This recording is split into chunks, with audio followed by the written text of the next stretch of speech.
मात्र 19 शिक्षकों के सहारे चल रहा है 8,000 से अधिक नामांकित छात्र छात्राओं वाला गिरिडीह महाविद्यालय। 130 कुल पद हैं यहां गैर शिक्षण कर्मचारियों के, जबकि मात्र 25 अशैक्षिक अमलों की ही की गई है नियुक्ति। मूक दर्शक सरकार, उदासीन विभाग, बच्चों के भविष्य के साथ क्या किया जा रहा है खिलवाड़।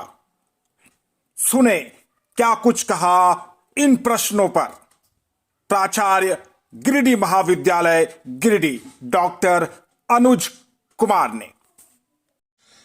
जय हिंद दोस्तों, लोकतंत्र भारत एवं झारखंड टीवी में आपका स्वागत है। गिरिडीह महाविद्यालय के प्राचार्य डॉक्टर अनुज कुमार के साथ महाविद्यालय परिसर स्थित इनके कार्यालय में हूं। आप तस्वीर स्क्रीन पर देखें। सर हमारे साथ यहां पर बैठे हुए हैं। डॉक्टर अनुज कुमार, प्राचार्य गिरिडीह महाविद्यालय। आइए इनसे बात करते हैं। सर आपका स्वागत है। धन्यवाद। कितना वर्ष का अनुभव आपको हुआ है बतौर प्राचार्य इस कॉलेज के? इसके पूर्व मैं CRK महिला कॉलेज गिरिडीह में प्राचार्य था। वहाँ 2 years 8 months वहाँ रहा। After that I have joined in this college. October 2023 से मैं प्राचार्य पद पर हूँ। सर, इस महाविद्यालय की अगर बात की जाए तो यहाँ पर वर्तमान समय में टीचिंग और नॉन टीचिंग के जो स्टाफ्स हैं, जो फैकल्टीज हैं, वो कितनी संख्या में है? संख्या तो बहुत कम है, क्योंकि दिनों दिन सब रिटायर होते जा रहे हैं और विद्यार्थियों की संख्या बढ़ती जा रही है। कुल सीट कितने हैं यहाँ पर शिक्षकों के? 55 सीट सैंक्शन पोस्ट है। अभी मात्र 10 टीचर मात्र काम कर रहे हैं। 55 में मात्र 10? हाँ, और 9 है गेस्ट फैकल्टी हैं, जिसे झारखंड सरकार ने या हमारी यूनिवर्सिटी ने अपॉइंट किया है। नीड बेस्ड कहते हैं उसे। दैट मीन्स आवश्यकता आधारित, वो घंटी आधारित शिक्षक है, वो 9 है। और 10 तो कुल मिलाकर 19 शिक्षक हम लोग हैं। काफी कमी है शिक्षकों की यहाँ पर। हैरान करने वाला विषय है कि गिरिडीह महाविद्यालय में शिक्षकों का पद जो है वो 50-55 के आसपास है और यहाँ पर वर्तमान समय में मात्र 19-20 शिक्षक यहाँ पर कार्यरत हैं। तो क्या इससे पठन पाठन जो है वो प्रभावित नहीं हो रहा है? बहुत प्रभावित होता है। और बार है स्नातकोत्तर भी अंग्रेजी में है, वाणिज्य में, कॉमर्स MCOM है, गणित मैथमेटिक्स में है, लेकिन शिक्षक ही नहीं है।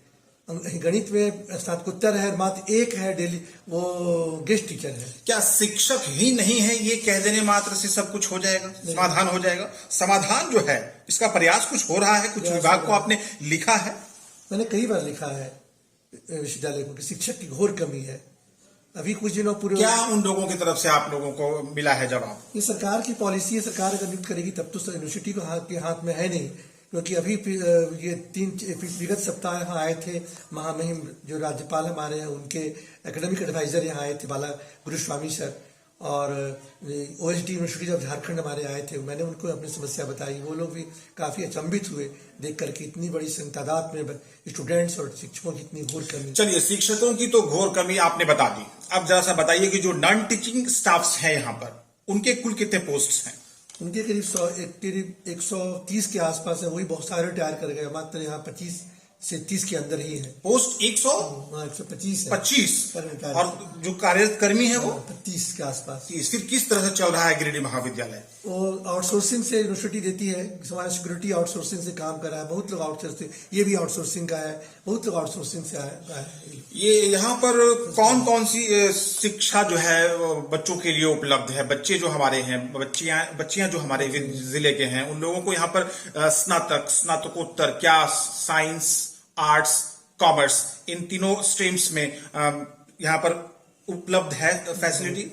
पढ़ाई की सुविधा उपलब्ध है? शिक्षक तो कम है यहाँ पर। फिर क्या उन लोगों का भविष्य चरमराएगा नहीं, अंधकारमय होगा नहीं? नहीं, हम लोग तो पूरा प्रयास करते हैं। मैक्सिमम टाइम बच्चों के एफर्ट, उसके गुणात्मक विकास पर जोर देते हैं। और पढ़ाई के साथ साथ बच्चे हमारे, आप देख रहे हैं इतने मेडल हैं। अभी हमारे कैमरामैन जरा सा आप मेडल्स दिखाएं यहाँ पर, जो ट्रॉफीज हैं ये यहाँ पर डिफरेंट डिफरेंट जो स्पोर्ट्स इवेंट्स हुए हैं उनमें बच्चों ने कॉलेज के अच्छे और उत्कृष्ट प्रदर्शन के आधार पर यहाँ पर अर्जित किया है। बधाई हो आप सभी को इसके लिए। लेकिन बात यहाँ पर यह है सर कि बच्चों को यहाँ पर क्या स्नातकोत्तर की जो शिक्षा है वो उपलब्ध हो पा रहा है? कम संसाधन में भी लोग जीते हैं, ऐसा नहीं बात है। हर घर परिपूर्ण नहीं होता है। क्या हमारे घर में सब कुछ है? बहुत चीज नहीं है। अब एसी नहीं है तो अच्छी महंगी गाड़ी नहीं, लेकिन हम तो जीते हैं उसी कम संसाधन में खुश। घर में सब कुछ नहीं होना और जीना वो अलग चीज है। और किसी विद्यालय में मान लीजिए अगर 50-55 का पद है और यहाँ पर मात्र 20 हैं पढ़ाने के लिए, तो ये समस्या है। घर के जो हालात हैं वो अलग विषय हो सकता है। हालांकि आप कहीं ना कहीं ठीक कह रहे हैं, लेकिन इसमें बदलाव किया जा सकता है। इसमें सरकार अगर चाहे तो व्यवस्था में थोड़ा सा बदलाव हो सकता है। सब नहीं, लेकिन जितने हैं कम से कम उतने और अधिक पदों को भरा जा सकता है। ये स्थिति सिक्योरिटी कॉलेज की नहीं, हर एक जगह प्रत्येक कॉलेज में ही स्थिति है। लेकिन कम संसाधन में भी हम लोग प्रयास करते हैं कि बच्चों को अच्छी से अच्छी शिक्षा दें, और इसका परिणाम मिलता है कि हमारे यहाँ ईच एंड एवरी ईयर जो बच्चे स्नातकोत्तर हैं नेट क्वालिफाई करते हैं। बहुत राष्ट्रीय स्तर की प्रतियोगिता परीक्षा होती है जिसे प्रोफेसर बनते हैं। हमारे यहाँ के बच्चे गोल्ड मेडलिस्ट भी हैं। अंग्रेजी में 2-2 साल बच्चे पीजी में गोल्ड मेडलिस्ट किए और नेट भी क्वालिफाई किए हैं। तो हम लोग कम संसाधन में भी, कम शिक्षण में ही अधिक उससे कोई करते हैं। ऑनलाइन पढ़ाते हैं बच्चों को, हमेशा ग्रुप में जोड़ते हैं। जो भी डाउट हो कभी रात में पूछ सकते हो, नोट्स पाते हो कभी दिखा सकते हो। सारे शिक्षक बहुत तल्लीनता के साथ पढ़ाते हैं। चलिए, शिक्षक कम है, क्या सैलरी जो शिक्षकों की है यहाँ पर या फिर जो दूसरे यहाँ कर्मी हैं उन लोगों की सैलरी समय समय पर मिल जाती है या फिर वहां भी समस्या? नहीं, सैलरी समय पर मिलती है। सैलरी समय पर मिलती है। जो हमारे जिले के गरीब बच्चे हैं, स्टूडेंट्स हैं, उन लोगों के लिए क्या महाविद्यालय की तरफ से कोई विशेष छूट, रिबेट, फैसिलिटी कुछ मिलती है क्या? हाँ, सरकार इसलिए कॉलेज कुछ नहीं करता है। सरकार बहुत साथ अभी ई कल्याण के द्वारा छात्रवृत्ति हो रहा है। लड़कियों के लिए सावित्रीबाई फुले छात्रवृत्ति है। पुलिस कर्मी है उसके लिए विशेष छात्रवृत्ति है। जीवन बीमा कर्मी की छात्रवृत्ति है। बहुत सारे सरकार बहुत छात्र, नेशनल स्कॉलरशिप है, ये मेधा छात्रवृत्ति है। सरकार अनेक प्रकार की छात्रवृत्ति दे रही है राज्य स्तर पर और केंद्र सरकार के स्तर पर।